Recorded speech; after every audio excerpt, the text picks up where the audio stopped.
আসসালামু আলাইকুম ভিউয়ার্স, কেমন আছেন সবাই? আশা করছি সকলে ভালো আছেন।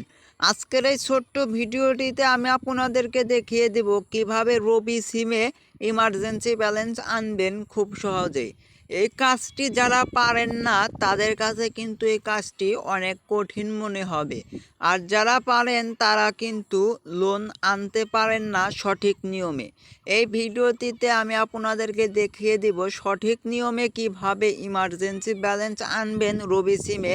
ভিডিওটির মূল কাজে যাওয়ার আগে আপনার কাছে ছোট্ট একটি রিকোয়েস্ট থাকবে, আপনি যদি আমার এই চ্যানেলে নতুন হয়ে থাকেন তাহলে প্রথমে চ্যানেলটা সাবস্ক্রাইব করে পাশের বেল আইকনটি প্রেস করে এইরকম ইন্টারেস্টিং ভিডিও পাওয়ার জন্য। তাহলে বেশি বকবক না করে ভিডিওর মূল কাজ শুরু করা যাক। সর্বপ্রথম আপনি মোবাইলের ডায়াল প্যাডে প্রবেশ করবেন। জাস্ট আমি আমার মোবাইলের ডায়াল প্যাডে প্রবেশ করব।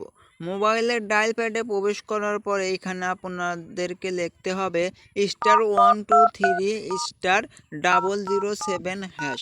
লিখে এইবার আপনার রবি সিমটি যে নাম্বারে রয়েছে সেই নাম্বারে আপনারা ক্লিক করে দিবেন। রবি সিমটিতে ক্লিক করে দেওয়ার সাথে সাথেই কিন্তু আপনাদের সেই রবি সিমে কিন্তু ইমার্জেন্সি ব্যালেন্স কিন্তু এসে যাবে। জাস্ট এইখানে দেখতে পাচ্ছেন আমার ইমার্জেন্সি ব্যালেন্স কিন্তু আগে একবার এনেছি, সেজন্য কিন্তু আমাকে ইমার্জেন্সি ব্যালেন্সটা দেয়নি। ভিডিওটি এই পর্যন্ত শেষ। ভিডিওটি শেষ পর্যন্ত দেখার জন্য অসংখ্য ধন্যবাদ। আসসালামু আলাইকুম।